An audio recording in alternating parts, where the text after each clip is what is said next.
Good morning guys.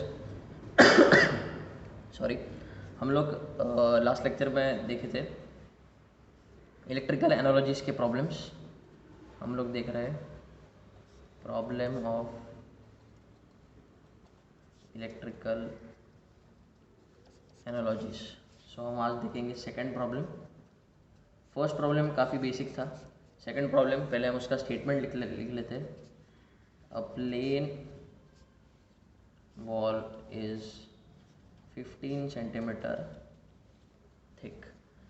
Sorry, आज थोड़ा सा फास्ट हो रहा है, इसलिए क्या कहते हैं उसे, हैंड राइटिंग थोड़ा ख़राब आ रहा है। Of surface area 4.5 metre square, the thermal conductivity of wall is 9.5 watt per meter Kelvin. The inner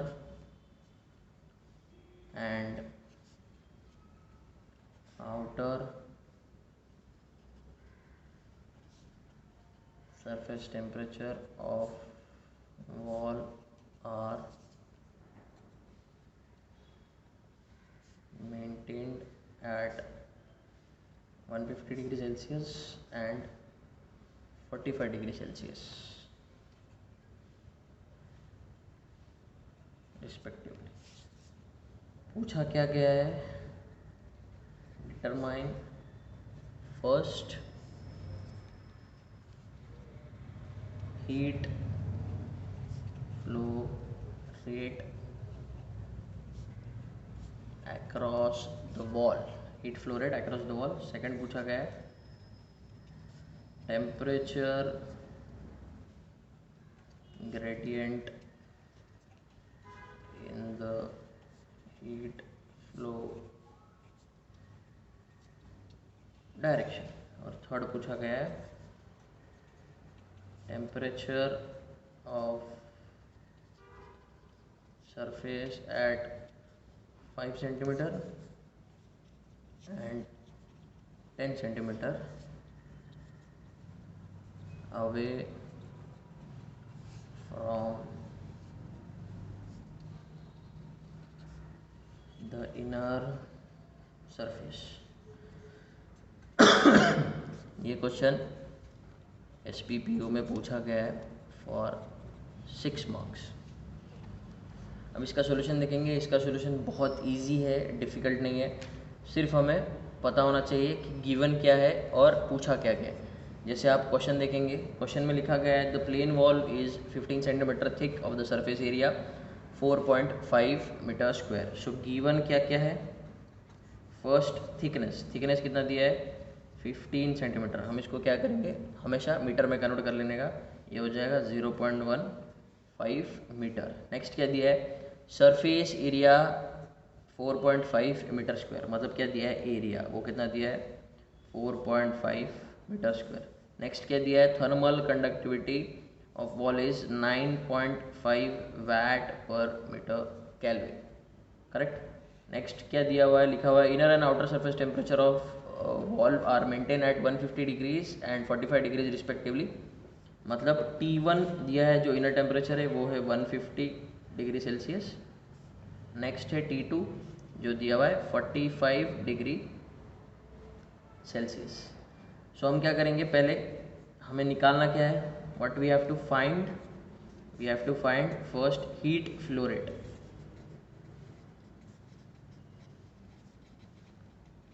across the wall, मतलब हमें क्या निकालना है? Q। और यहाँ पे प्लेन कंडक्शन है, कुछ कन्वेक्शन है नहीं, तो फॉर्मूला क्या बनेगा? KA T1 minus T2 divide by X। हम अगर इसको एक वॉल्व देखेंगे, सो वॉल्व का इधर का टेम्परेचर कितना है? T1, वो कितना है? 150 डिग्री सेल्सियस।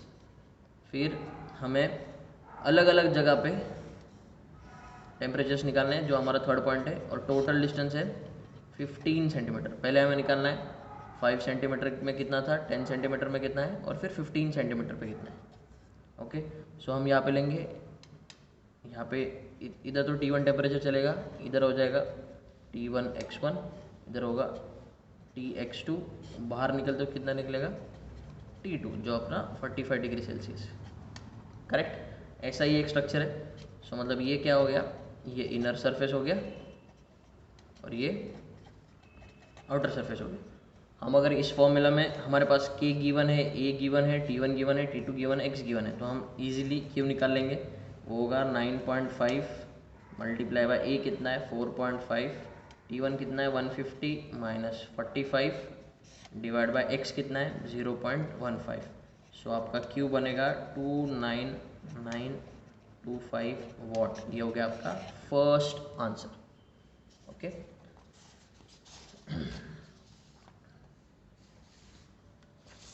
इसी में अगर आगे कंटिन्यू करेंगे सो हमको सेकंड पूछा है temperature gradient.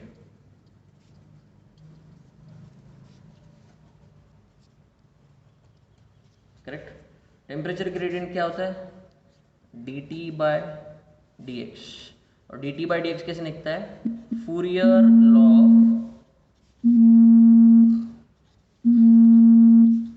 Conduction. Fourier law of conduction क्या कहता है, q is equal to minus k A d T by D x. हमारे पास q अभी हमने फाइंड किया k है, a है, हम D T by D x easily solve कर सकते हैं।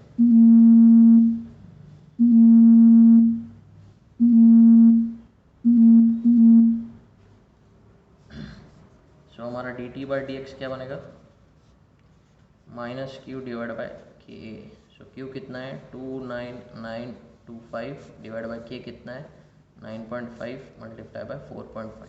सो ये होगा 700 डिग्री सेल्सियस पर मीटर। ये हो जाएगा आपका D T by D X. फिर थर्ड क्या निकालना है हमें, अलग अलग डिस्टेंस पे अलग अलग इनर सरफेसेस के टेम्परेचर निकालना है। हमें क्या निकालना है, जब x is equal to 5 centimetre हो तब हमें एक टेम्परेचर निकालना है, और इसी में सेकंड पार्ट है, अगर x इक्वल टू 10 सेंटीमीटर है तो हमें एक टेम्परेचर निकालना है। सो हमारे पास फॉर्मूला है q इज इक्वल टू के ए टी एक्स या T1 minus Tx1 divide by x1। So x1 कितना है 0.05 मीटर, यहाँ पे 0.10 मीटर, ये आपका x2 है, ये x1 है। हमें क्या निकालना है, Tx2 निकालना है और Tx1 निकालना है। सो अगर यहाँ पे सारी वैल्यूज पुट करेंगे तो आपका Tx1 बनेगा 115 डिग्री सेल्सियस, और अगर इसी फॉर्मूला में हम डालेंगे के ए Tx1 माइनस Tx2 या T1 minus Tx2 divide by x2, तो यहाँ पे Tx2 आपको मिलेगा 80 डिग्री सेल्सियस। सो ये दोनों आपके हैं थर्ड आंसर। ओके, सो ये तो हो गया नॉर्मल वॉल्व के लिए। अगर डिफरेंट वॉल्व है, सादी वॉल्व्स है, तो हम कैसे इसका अलग अलग टेम्परेचर अलग अलग डिस्टेंस से निकालेंगे। हम अभी एक देखेंगे हॉलो। यहाँ अभी तक हमने सब कंडक्शन के प्रॉब्लम सॉल्व किए। अभी हम एक कन्वेक्शन का प्रॉब्लम देखेंगे, उसके बाद हम नेक्स्ट प्रॉब्लम्स पे जाएंगे। So problem number third, a hot plate area 1.5 meter square is maintained at 300 degrees Celsius. The air at 20 degrees Celsius blows over the plate if the convective heat transfer coefficient is 20 watt per meter square Kelvin. calculate the rate of convective heat transfer. So given क्या क्या है, हमें area दिया है वो है 1.5 metre square. Next temperature दिया है 300 डिग्री सेल्सियस और आउटसाइड एयर टेम्परेचर दिया है T infinity 20 degree Celsius. H दिया है 20 वाट पर मीटर स्क्वायर केल्विन। तो हमें सिंपली पता है कन्वेक्टिव हीट ट्रांसफ़र कैसे निकालते हैं, Q is equal to HA TW minus T infinity. H कितना दिया है 20, एरिया कितना दिया है 1.5 मल्टीप्लाई बाय TW 300 माइनस 20। इसको हम अगर सिंप्लीफाई करेंगे तो 20 मल्टीप्लाई बाय 1.5 मल्टीप्लाई बाय 280। अगर हम इसको सॉल्व करेंगे तो हमें मिलेगा 8400 वाट। ये हो गया आपका आंसर। एकदम इजी क्वेश्चन था for the convective heat transfers. हम इसमें एक और डिफ़िकल्ट क्वेश्चन देखेंगे, प्रॉब्लम 4। हम इसका स्टेटमेंट पहले लिख लेते हैं। और ये क्वेश्चन यूनिवर्सिटी में पूछा गया है for the 4 marks. An immersion water heater of surface area 0.1 meter square and rating 1 kilowatt is designed to operate fully submerged in water. Estimate the surface temperature of heater when the water is at 40 degrees Celsius and H of water is 300 watt per meter square Kelvin. If the heater is by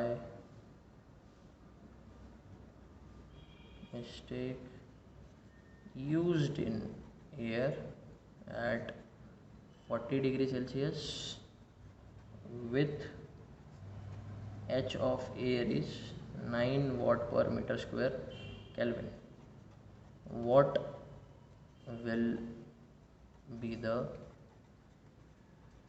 surface temperature? बहुत easy question है। Statement पढ़ लेंगे। सबसे पहले हम statement पढ़ लेंगे क्या है। an immersion water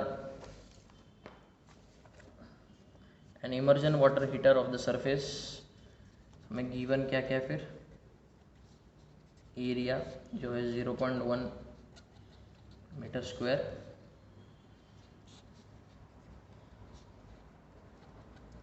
नेक्स्ट क्या दिया है, इसका एनर्जी वॉट रेटिंग वो है 1 किलोवाट। नेक्स्ट दिया है टेम्परेचर ऑफ वाटर वो है 40 डिग्री सेल्सियस। उसके लिए हमें उसका कन्वेक्टिव हीट ट्रांसफ़र भी, कन्वेक्टिव हीट कोएफिशिएंट भी दिया है वो है 300 watt per metre square kelvin. Next air का टेम्परेचर दिया है वो है 40 डिग्री सेल्सियस और कन्वेक्टिव हीट कोएफिशिएंट भी दिया है वो है 9 वाट पर मीटर स्क्वायर केल्विन। हमें निकालना है सरफेस टेम्परेचर, करेक्ट। सो अगर हम वाटर के लिए Q यूज़ करेंगे वो होगा डेल्टा T बाय R। सो अभी यहाँ पे क्या हो रहा है, कन्वेक्शन हो रहा है। तो Q का फॉर्मूला क्या होगा, T surface minus T of water divide by 1/HA। 1/HA है आपका कन्वेक्टिव हीट ट्रांसफर। सो यहाँ पे क्या होगा, वाटर का होगा, हम क्या निकाल रहे हैं, सरफेस का निकाल रहे हैं। सो Q कितना दिया है 1000 what minus T surface temperature of water कितना दिया है 40 divide by 1 upon H W कितना है 300 मल्टीप्लाई बाय एरिया कितना दिया है 0.1। अगर हम इसको सॉल्व करेंगे तो हमें टेम्परेचर ऑफ सरफेस मिलेगा 73.33 डिग्री सेल्सियस। नेक्स्ट हम अगर एयर के लिए निकालेंगे, वही अगर सबसे पहले जब वाटर में रखा था तो उसका सरफेस टेम्परेचर है 73.3 डिग्री सेल्सियस। वही हम अगर एयर के निकालेंगे तो क्या होगा T surface minus T of air divide by 1 upon H air multiply by area. इसमें अगर हम वैल्यू पुट करेंगे तो क्या होगा 1000 is equal to T S minus temperature of air कितना दिया हुआ है 40 डिग्री सेल्सियस। वाटर का भी सेम है, इसका भी सेम है, बट इसका कन्वेक्टिव हीट ट्रांसफर रेट अलग है 1 upon H A 9 multiply by 0.1। सो इसका सरफेस टेम्परेचर होगा 1151 डिग्री सेल्सियस अगर हम इसको सॉल्व करेंगे। ये हो गया आपका आंसर।